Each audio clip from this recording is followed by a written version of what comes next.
So this is an exhibition that we are hosting at the Art Road Gallery. The title of the exhibition is Songs of the Earth.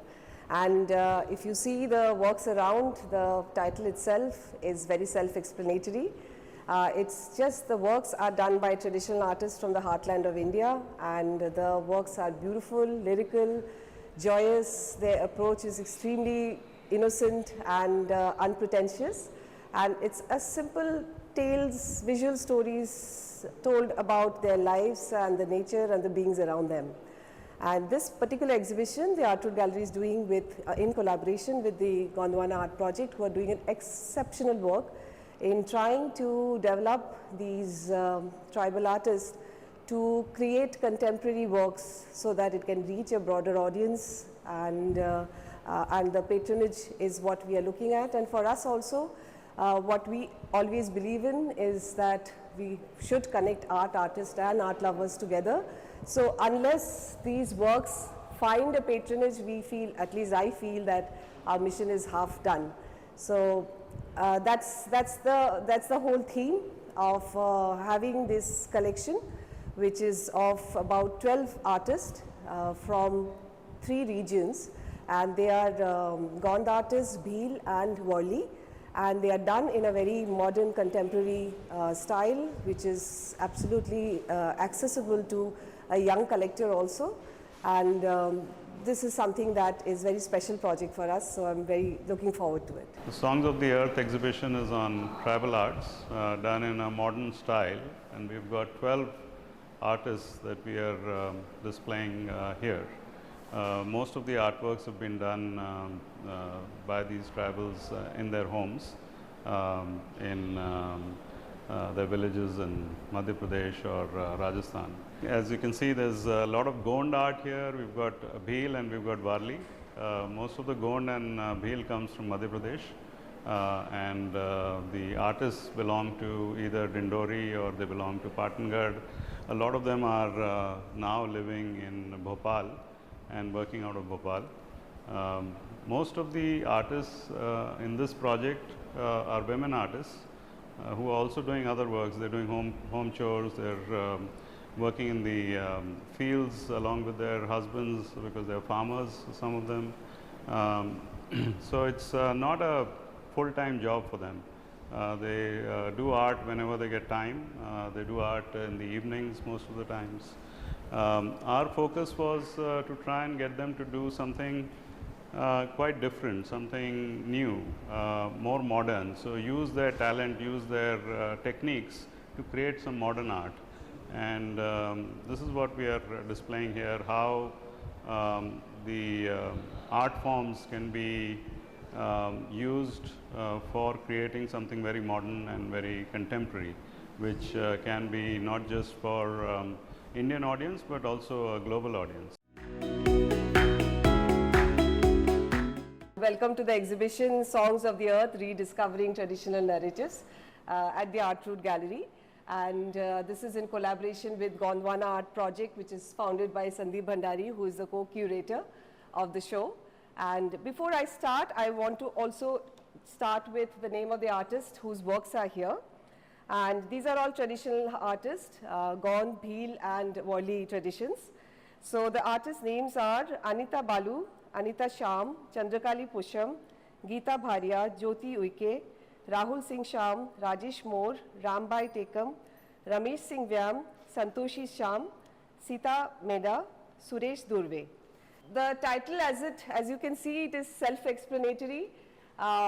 Just beautiful, joyful, joyous works, and with an approach which is completely innocent, completely unpretentious. It's depictions of their lives and the nature and the beings around them, and it's beautifully done. This show is a very small part of the project, the Gondwana Art Project, which is an excellent initiative taken by Sundeep and his team to make this traditional art more contemporary, contemporize the style so that it reaches a broader audience. And that is really the idea, for it to get appreciated more and more, because today we have an audience and collector base who are much younger, who might not be able to relate to.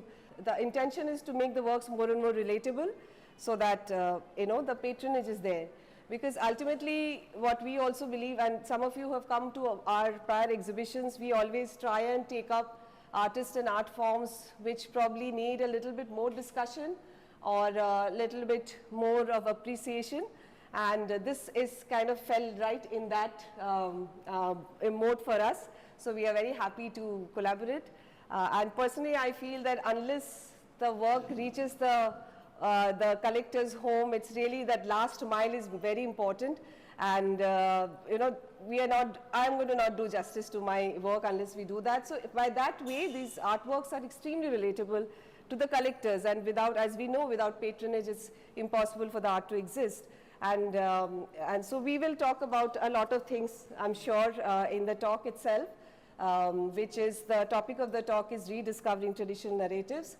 And personally, just the last thing I would say is, you call it tribal art, or you call it indigenous art, you call it traditional art, you put any politically correct name to it, but unless in our mind, if we make that distinction still, us and them as two different kinds of artists, then we are not really bridging that gap. And I think Gondwana Art Project is doing is excellent initiative to bridge that gap to an extent. So that's all from my side. And now I would like to call upon Ina Puri. She's the guest of honor. She's the author of several books, including In Black and White, a biography of Manjeet Bawa, reading series on Manjeet Bawa from Lalit Kala Academy, Faces of Indian Art on iconic artists seen through the lens of Nimai Ghosh, and Journey with 100 String on the music and life of Pandit Shiv Kumar Sharma. She was also commissioned to write a pictorial memoir on Shiv Kumar Sharma titled The Man and His Music. She edited The Mythical Universe on the artist Jayashree Burman and Drawn to Life on Rini Dhumal. Ina Puri edited a comprehensive volume on Raj Bhavan, which was commissioned by the then governor Sri Viren Shah, titled Calcutta's Raj Bhavan 200 Years of Glory, which was released formally at the House of Lords, London. She edited Calcutta, Kolkata, and On Satyajit Ray by Raghu Rai. She has been curating major exhibitions with several institutions and galleries. Image Ina, her production company, produced Meeting Manjeet, a film on Manjeet Bawa, which won the National Award in 2003. Her most recent publication is The Portrait of an Artist in the World on Paresh Maiti and Nimai Ghosh. Ina Puri's 3-decade-long engagement with the arts embraces tribal art and folk theatre to contemporary performing arts, visual arts, and literature. In the pan-Indian world of arts, she has established herself as an art writer and curator, as an award-winning documentarian chronicling the lives of India's most distinguished art practitioners of contemporary times. She continues to advise museums and collectors of the city and their art collection. Belonging to a family that has produced stalwarts in the world of cinema, art, and literature, she feels it is her duty to carry on the legacy. And now the man behind the show, Sundeep Bhandari. Sundeep Bhandari is the founding trustee of Craft and Community Development Foundation, which is established as a non-profit, not-for-profit initiative helping artists and artisans in the craft sector. He set up the Gondwana Art Project to skill tribal artisans and develop their art in a modern style for global audience. Sandeep had set up the Cane Energy in India in the early 90s and developed several projects in partnership with the Government of India, state governments and public sector corporates like ONGC, IOC, BPCL, HPCL and GAIL. The projects enabled Cane to become the largest private sector oil producer in the country. He has been an advisor of Mobil LNG in Italy, Marathon Oil Company, Mobil and SOCO on their energy ventures in India. He ran an offshore helicopter operations business in partnership with Lloyd Helicopters Australia and developed a large seismic survey business with a market-leading position for PGS Norway during 1998 to 2008. Sandeep holds several board positions. He is the chairman of Corporate Advisory Board, Cane India Limited. He is the director in Oilix India, India Hydrocarbon, and of course, the one which we are most thankful to him for. He is the trustee of Craft and Community Development Foundation and the founder of the Gondwana Art Project.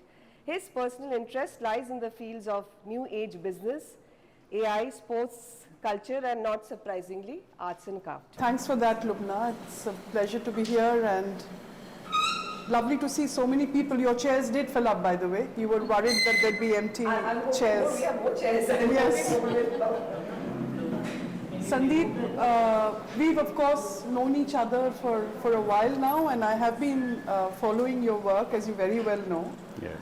I would like for you to give us a sense of where it began, because as it happens, I bumped into your beautiful partner yesterday at the Delhi Crafts Council, the fair they are having at Aga Yes. Khan, and she said, I said, we're going to be meeting each other tomorrow. She said, yes, my husband, he's given up everything. His whole focus is Gondwana Art Project. Yes. Now, when that comes from a partner, Yes. I can sense that both of you must have been totally committed to the project. You yourself have been giving it so much time. Where did it begin?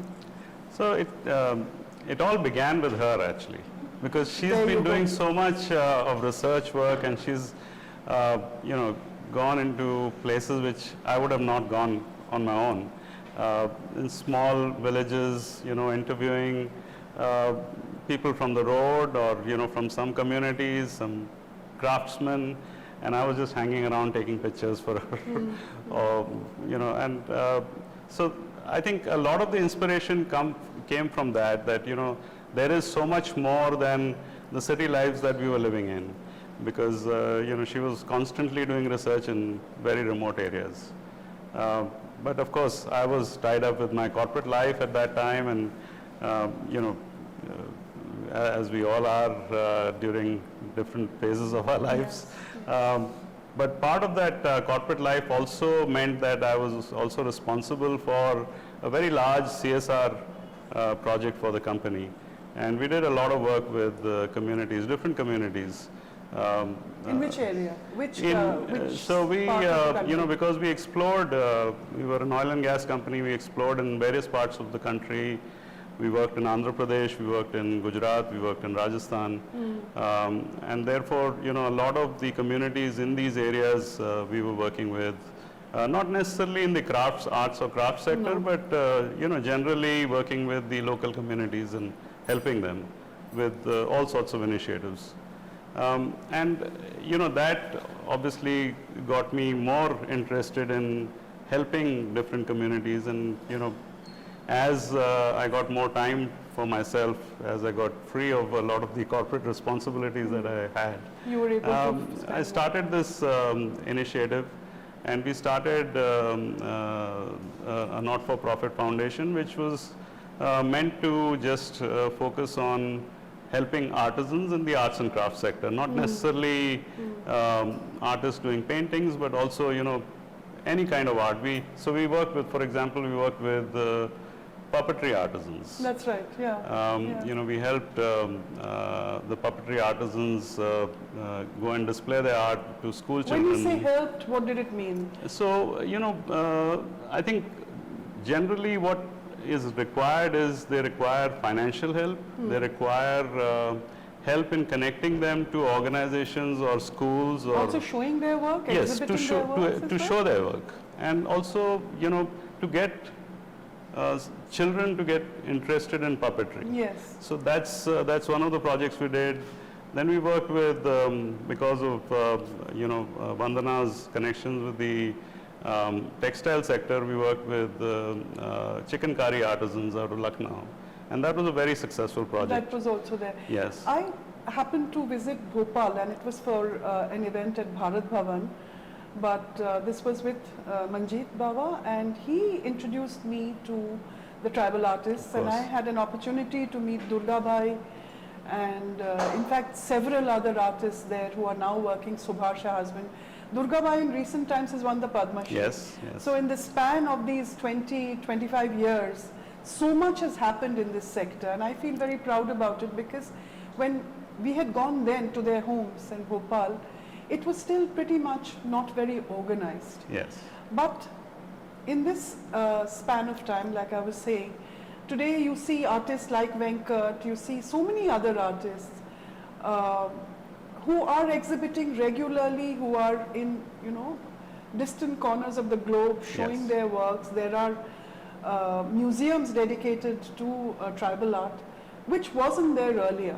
So I think, pioneers like you somewhere helped this process to Yes, I think come it about? all started with, as you know, you mentioned people like Manjeet ji or Swaminathan, Swaminathan, because he yes. was originally, he went up and he was the director of Bharat Bhavan and Yes. really helped the tribals to sort of showcase their art, not just you know, in their villages, but also to large cities, and convert it into canvases or paper, because a lot of the art that time used to be done only on walls of these artisans. And then Jangarh, by this time was Yes, so Jangarh was the very you know, powerful figure. Yes, and Swaminathan really helped Yes. Jangarh to evolve Yes. and get noticed by the art world. And that's, I think that's where Gond arts started getting recognized as an art form globally. And Jangarh, of course, did you know, a lot of work, and he had lots of artists who were working as his you know, assistants. Is that good or bad? Because after that, my experience was everyone claimed to have some kind of relationship with Jangarh. You went to Bhopal and mera chacha, mama, ye, wo, and they need not have done it because each one of them were doing such good work as it is. There was no need to claim. Yes, and we've seen a bit of that you know, there's been most of the Gond artists who've sort of followed Jangarh have tried to copy his art, his style of art. And therefore, there's, when we started this project, when I got into the Gondwana Art Project, we decided to focus on tribal artisans from the, you know, central India. So that wasn't necessarily only Gond artists, but also Bhil and, you know, Warli and a few other art forms. But Sundeep, I'm interrupting. What Sure. you have done, like this work we were discussing, the colors, the forms, is quite unique. This wasn't there earlier. Yes, so that was the objective. That can be because I saw that there was a fatigue factor. Yes, That very people were much so. getting tired of seeing the same thing over and over again. You expected that a Gond artwork would be what you see at a Delhi Haat or, you know, one of the melas or bazaars. Yes. So our objective was that can we try and create something new, something more modern, you know, Contemporary, more more contemporary. modern, yes, which is what you have achieved. And so therefore we got some designers, you know, we got people from NID, NIFT to help these artisans conceptualize an artwork. It was their stories, the artist stories, but how do you, you know, conceptualize it into, you know, some modern sort of design, better color palettes. The Bombay airport, for instance, T2, you find such incredible artwork, and they are, you know, the Gond artists, and Rajiv Sethi's, Yes. you know, he was the one who was doing the overall. Fabulous. Yeah, And so fabulous is the work. new Parliament building. I'm told New there's a Parliament lot building, of yes. tribal Then art the used. Penji Institute in, where is this, in Bangalore, Yes. where Durga Bai is making these huge murals. Yes, yes. So there's a complete, The art form itself is so rich. Culturally, it's rich. It's got a lot of stories. I mean, you talk to any of the Gond artists, they've got, you know, their art is all based on folklores or some mythological, you know, animal or a figure or songs. tribal gods and goddesses. Yes, so There are it's- so many stories. It's fabulous. I really enjoy Yes. talking to these Yes. artisans Yes. and, you know, just understanding from them. I was just telling you a little while ago that I was talking to one of the artists who does black and white and who also used to be part of the Jangarh Kalam, as you call it. And he has this technique where, you know, he would do the painting with his pen or, you know, with his brush, and then he would smear it. Like so I a- asked him, yeah, with his thumb. So I asked him, what is this called? And he explained to me that this is called gisni. It's a gisते हैं उसको. घिसते हैं, so- Gisni it is called.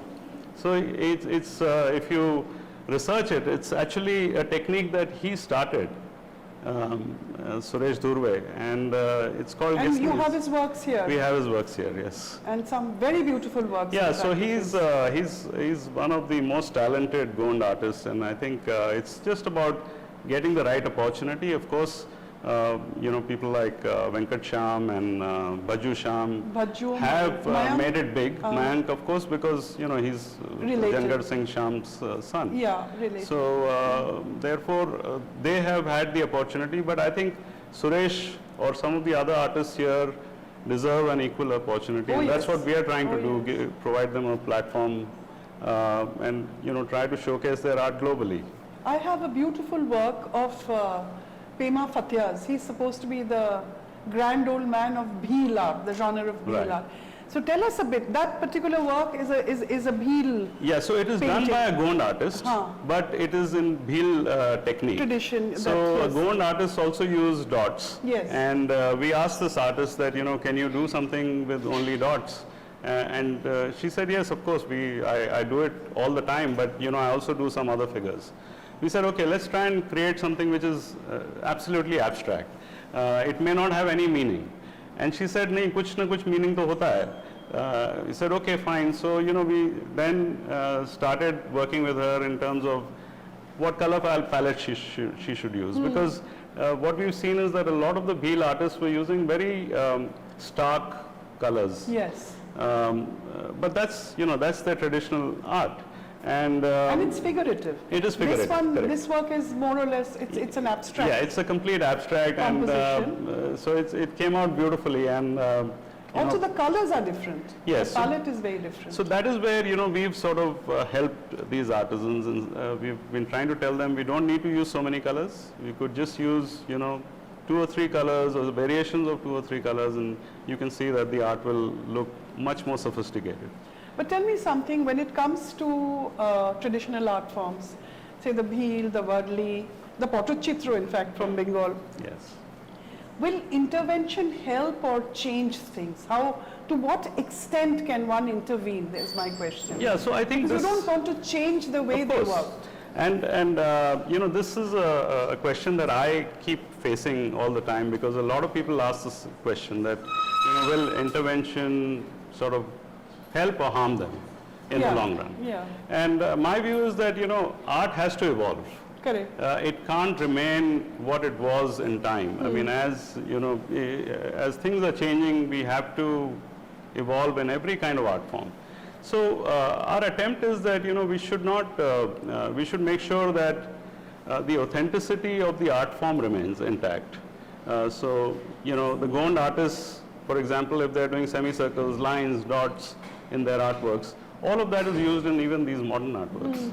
And today, a lot of the contemporary artists, I mean, if I was at a show recently, Seema Kohli's show, and you look at her art, a lot of it is borrowed from tribal art. The semicircles, lines, dots. Madhvi Parekh's work, of course, yes, is also deeply inspired by... So I think a lot of our modern artists have been inspired by these elements of tribal art. Yes. And all we are trying to do is that, get these people to evolve so that the modern generation also has interest in this art. Because unless we are able to do something modern with this art form. But tell me something, do people collect when they collect because it is very reasonably priced, or do they buy it because they value the work for what it is? So now, very frankly, because you see, or you have been seeing tribal art mostly in fairs, like you were saying, and so people often pick up like gifts, or we've seen the tourists, who've come from other countries. It's colorful, it's exotic India, and there's that angle. And I think that was a problem for these artists, because they were expected to do multiple copies of something which sells. Correct. So it was not an artist, it was almost like a factory worker. Exactly. That, if he's making a Hanuman and it's selling, then he'll do the same Hanuman, he'll do 100 copies of it. And we've been trying to tell them that, look, you don't copy anybody's art, you don't copy your own art. Every artwork that you do must be a unique individual art, because otherwise, the value of your art will go down. And that was what was happening, in these melas and bazaars.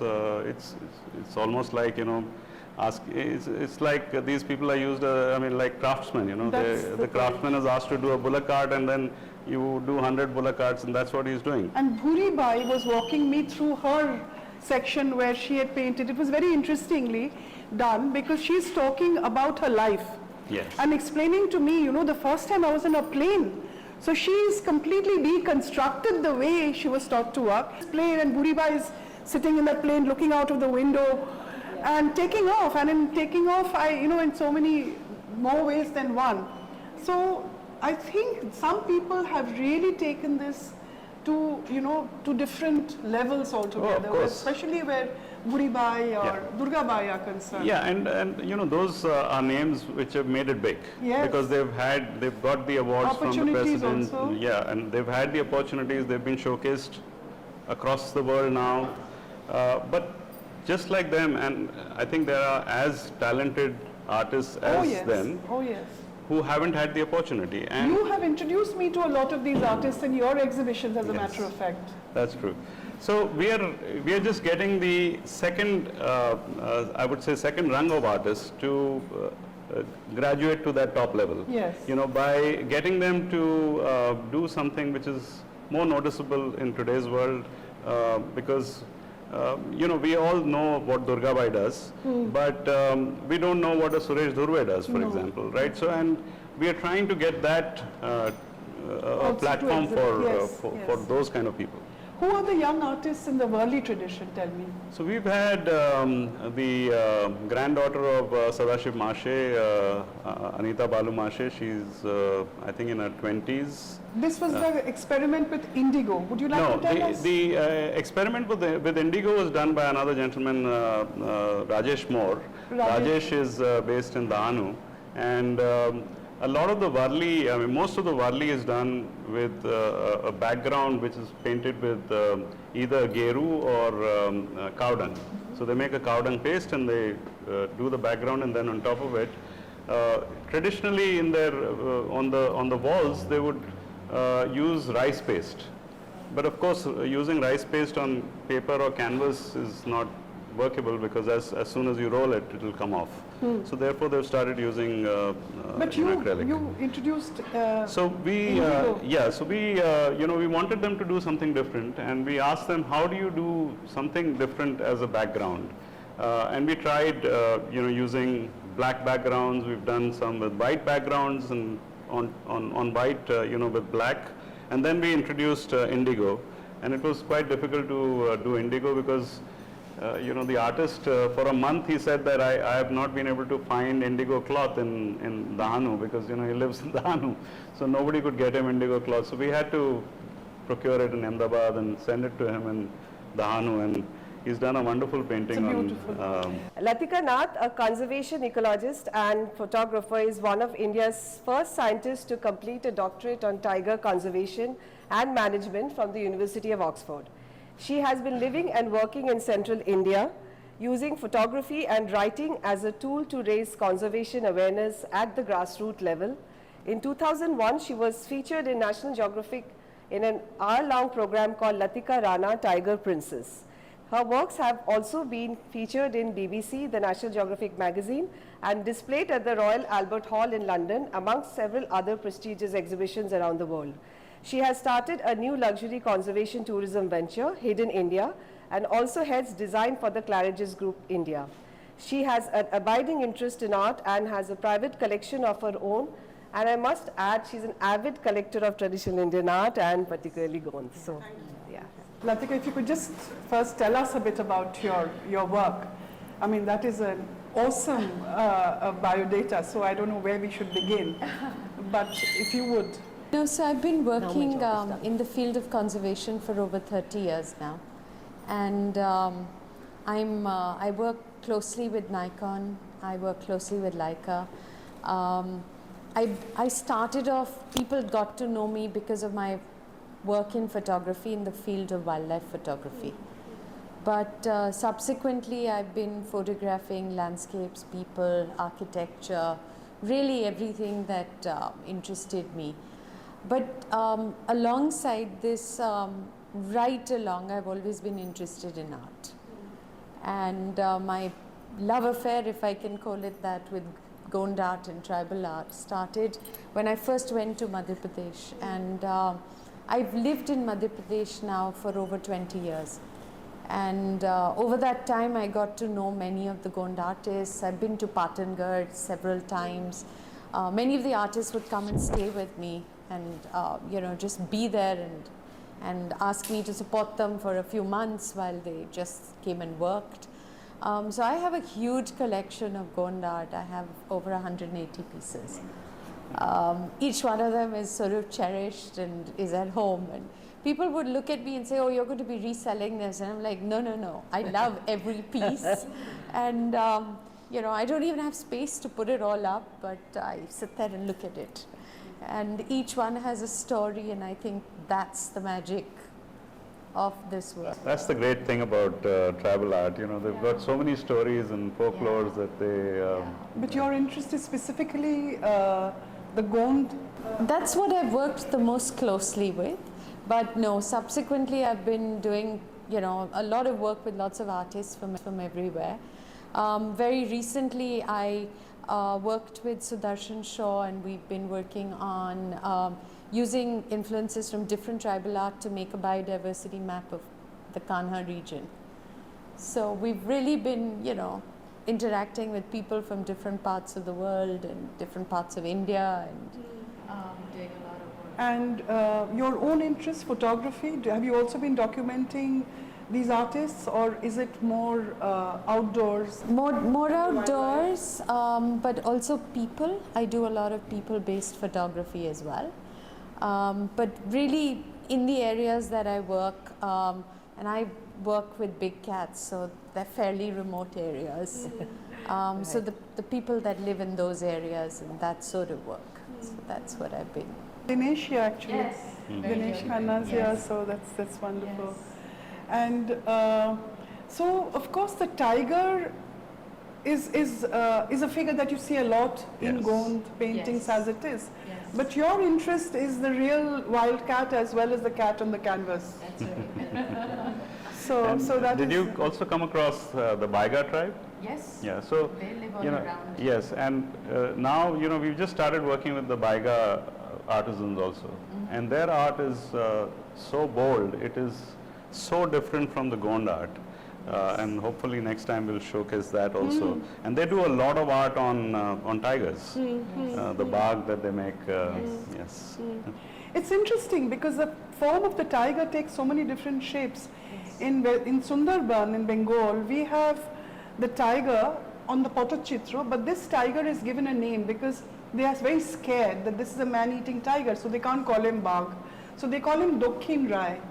Dokhin Rai is how they refer to the tiger by giving him a name, because he's actually Dokhin Rai and we are praying to Dokhin Rai, who's actually this tiger. And you know, there are totems, there are so many different forms of worship connected to this. But we have that in Madhya Pradesh also. Yes, we have a tiger god called Ghansham. We have another one called Khera. And they're all different shapes, and they're worshipped in different ways at different times of the year. So yes, we have that very much in our part of the world also. And in Madhya Pradesh, we even have the tiger dancers. So most people know of this only from down south. Also Orissa. Yeah. So we have that in our part of the world also. But is there any change? You've been collecting Gond art for so many years. Do you see any change in the present day artists and the way they work? Absolutely. I think there's a much bolder use of color. Initially, when I was, I would spend time with them, it was mainly black and white. A lot of pen and ink. That was how they would express themselves. Or there would be yellow and then a black and white figure on it, or a orange and a black and white figure on it. But the intensive use of color, I've seen it developing over time. Also in the old days when I used to look a lot at their work, there was a lot of the dot paintings. That's going less now. I'm not seeing that so much. They would actually sit with little sticks and paint things with dots. And it reminded one of the Aboriginal art of Australia. And even if you look around you now, there's not too much of that. We were just talking about Durga Bai and Bhuri Bai, who are iconic in their own way. But the feeling that I got was that their daughters-in-law, today it's like almost, you know, a family business or something. And that is the worry, because you feel that they should also be represented, which is why I have so much respect for what Sundeep is doing, is the Gondwana Art Project does things in a very serious way. Lubna has brought together an exhibition with Sundeep, and here we are in Gurugram. This is how it should be seen. Not at fairs. I mean, showing at fairs is great, wonderful. More people, inclusivity is great. But also another platform, a platform like this, where, you know, we can have a conversation about Yes. gold. Yeah, very much. And you know, you talked about families and how it's just like any other craft where you know the children are learning from their families, Yeah. from their forefathers, fathers, mothers. A lot of the women are also doing other work. You know, they're obviously doing home chores. They're working in the fields many times. So a number of the women on this board that you see, the women artists, they only work at night. You know, many times during the day when I'll call them, they're doing something else, and they work at night. This, you know, they spread out the canvas, and you know, they'll. Tell us a bit about this particular series you were telling. Yeah, so while here, ago. you know, we this is done by the daughter of Narmada Prasad Tikam. Narmada Prasad Tikam is one of the most senior Gond artists. Her name is Santoshi Shyam, and she must be in her 20s, early 20s. So she's one of the younger artists who we've been working with, and we asked her to do something very, you know, very abstract, modern kind of look. So we asked her to do a series on the jungle, and not, you know, not focus too much on form. Otherwise, you know, they would make an elephant or a deer or something like that, and a tree. So we said, let's try and do something which is very abstract, modern. So she did about 15 artworks, and all of them were done during COVID, when you know, everybody had a lot of time. Yeah. So, and also she was extremely happy that she could express herself without any issues about, you know, whether she has to sell it or, you know, whether it'll be appreciated by people or not, because we said, don't worry about the outcome, let's try and experiment with it. Yes. And it's come out beautifully. She's, Yes, and it's interesting because even people like Venkat Shyam, I've also done a book with him which somehow Yes. hasn't made it to this little CV. No, I don't think it's, so it's a new, it's a book on Venkat where he's talking about how he's changing the way he Yes. paints, and now also addressing very contemporary subjects. Yes. He's talking about pollution, he's talking about climate change.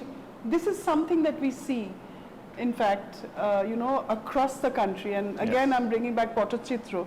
You know, the Shautal pot earlier on was made in a particular way, using a particular palette.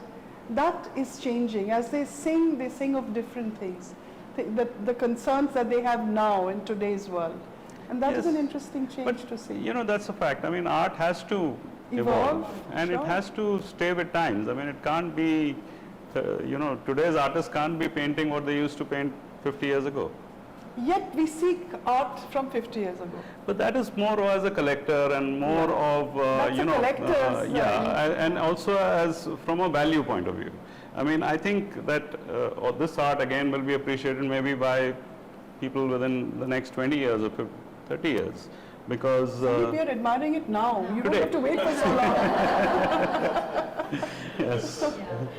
So I want to just say that one of the things that I did when I was working in MP was I had a festival that I would organize every year, and this was a festival called Trees in Their Lives. And the last time I did this was a few years ago. We had over 350 tribal artists who came, and it was a festival by them, for them. And they came and celebrated themselves. And they would come back every year, and there would be the oral storytellers, the artists, the tattoo artists, the women who would be cooking, and we would be recording all of this. And now that I'm going back and spending more time there, there's all been this whole talk of, you know, and the kids who used to come at that time, who just started painting, are now much older, and their perception of the world is very different to the world that we knew 10 years ago, because development has happened, modernization has happened, the advent of phones. Exactly.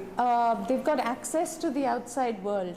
So the way they view it, the world has changed. And I think that is what is now reflecting in the art and the messages. Curriculum, tribal art would be included. I feel that there's a lacuna there, and it is so very important that we factor this in, and this has to be a part of mainstream education. It cannot be this thing about us and them. They have to be a part of the mainstream. Yeah, I think those boundaries are now getting removed gradually. I think as globally you are seeing that a lot of the indigenous art is now It's huge. as valuable as modern art, and therefore the Jangarh himself is of course much sought after. Yes, yes. But Jangarh, of course, because there is also, he's the master of Gondwana Art, and he's no more. So there is a limited amount of artwork that is available of Jangarh Singh Shyam, and therefore that is a different aspect altogether. That's more from a collector point of view. But I think this the younger generation of Bhil artists are now so savvy, and they have the smartphones, the same smartphones as we have, so they can see what is happening globally, and their art is evolving, and we are just trying to help them in that evolution process. They have you were talking about this festival. They have this festival called Pola, the festival of bulls. Achha. And they deck up the bulls, so the bulls are either painted or they have jewelry on them. They put up nice textiles on the bull, and it's celebrated, and they worship the bulls. And one of the artists, we've not showcased that here, but one of the artists did a series on Pola. Okay. So bulls decked up differently, and in a very modern style. So they are now looking at how to use their their culture, their folklores, their festivals, and create modern art with that. Yeah. Something that I'm doing now, in fact, next month, there's this Gaja Utsav happening. This is with the Wildlife Trust of India, and I'm curating this project for them. And so 5 artists have been selected to make sculptures, and they are, from the tribal belt. And for them, the elephant is a very real, Yes. it's like something that they are, this is an animal that they chance upon, encounter, Yes. all the time. But when they are presenting the form of an elephant, there are so many other things that go into the making of this story. It's partly nostalgic, stories that they have heard, fairy tales and things. But these 5 artists, otherwise, they are going, it's beyond their comfort zone, and they're sculpting these images, but so beautifully. Yes. So I think, yes, and I feel that that's the way things should be, that they should move forward rather than remain. And we are getting a lot of support. I think we are getting a lot of appreciation as well as support, and a lot of Indians, not just Indians, but foreigners from overseas, just go on our social media and contact us. They want to know more about the art form itself, want to know about the artisans, where they live, how, so there's a lot of work going on in terms of... So how do you see, what is the next stage for Gondwana Art Project? So we are still, You said you had some 750. Yeah, so that's the number of artworks that have been done under the project. Yeah. Not everything is good enough to be showcased in a gallery like this, because obviously there was a lot of experimentation, and some of the artworks are not as good. So, but that's fine. That was our mandate, was that let's help these artisans irrespective of what the outcome is, and we'll see gradually how. So I think we are still in early days. We still have to spend a lot more time. There are lots of new artists who've joined the program. We're still helping them come up with, their own unique styles. So what is important for any artist is that they have to have their own language, their own style. You know, while modern artists always have their own style. I mean, Manjeet ji, as soon as you see his work, you know that this is a Manjeet Baba painting. But similarly, I mean, Jangarh Singh Shyam, when you see a Jangarh Singh Shyam, you know it is that. And I think that gradually with this project, we are trying to help people like Suresh Dhurve to create his own language. So when you see a Suresh Dhurve work, you know that this is Suresh Dhurve. Do you ever think of having a museum I don't know, that's...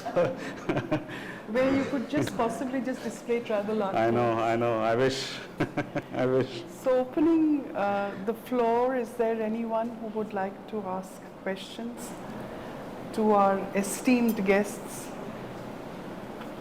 Lubna? Yes, a quick question, and I guess for Sundeep, you know, we are all talking so great about your project.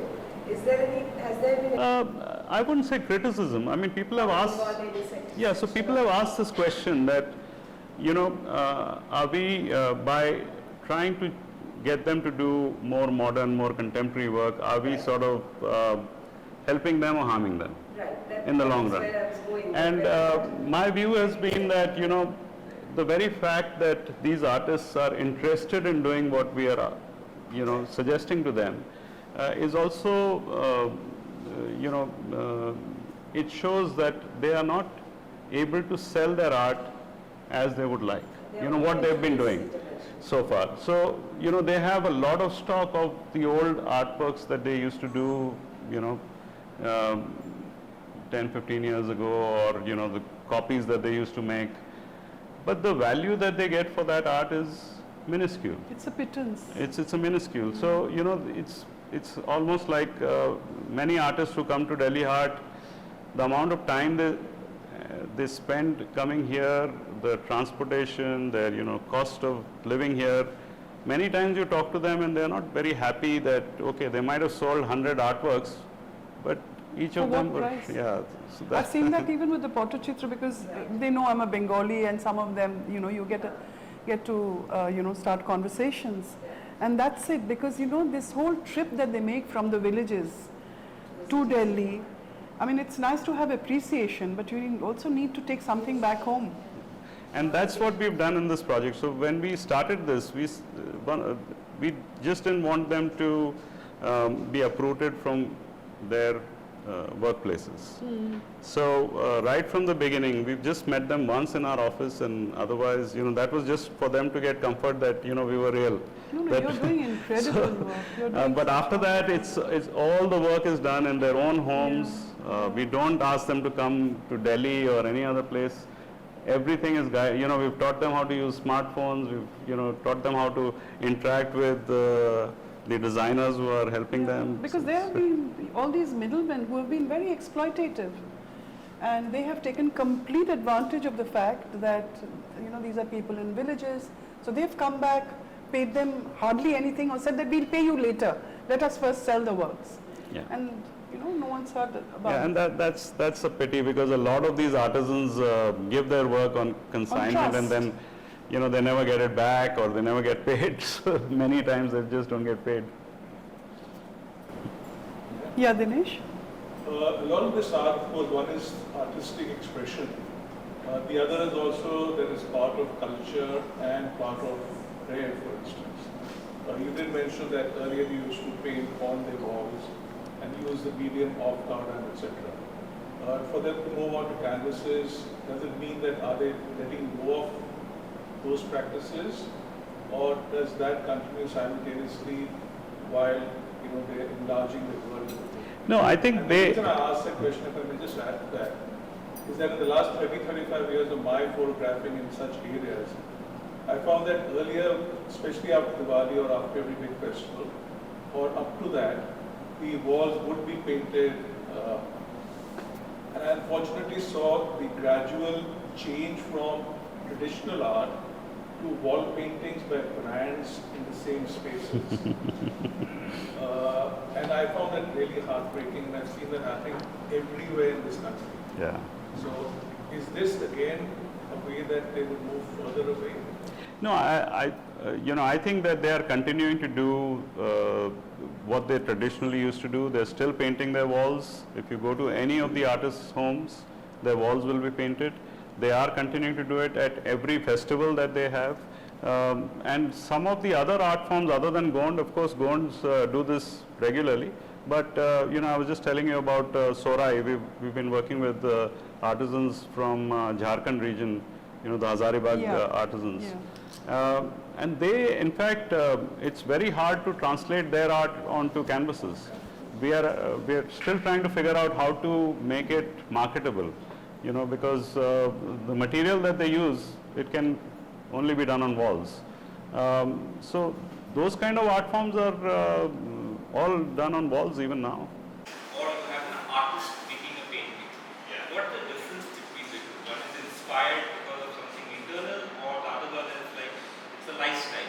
What's the difference between art form and So, the tribal art form is, typically their use of, let's say, dots, as she was saying, they used to just do dots, or they would just do semicircles or lines and dots.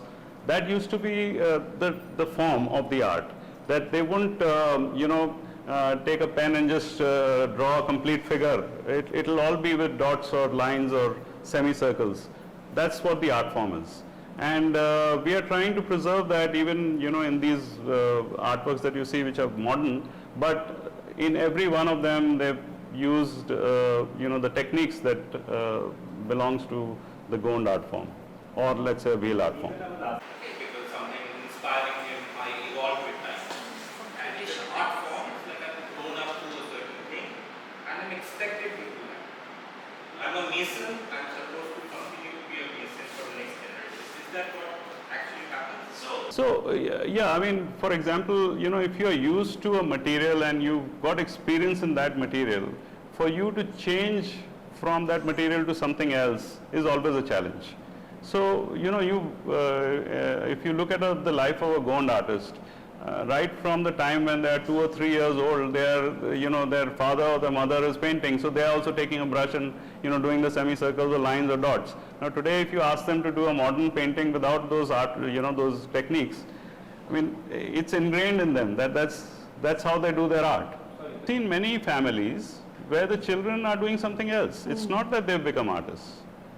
Only in some families you're seeing that, the daughter or the son has picked it up, and, they're also depends on the talent, because not everybody has got the talent to become an artist, it's do the fine art that. Things don't necessarily guarantee. As a tradition over the years, the technique, however, the imagery, what they would like to depict in that particular art. Yes. Yeah, true. Absolutely. Well said. Yeah, absolutely.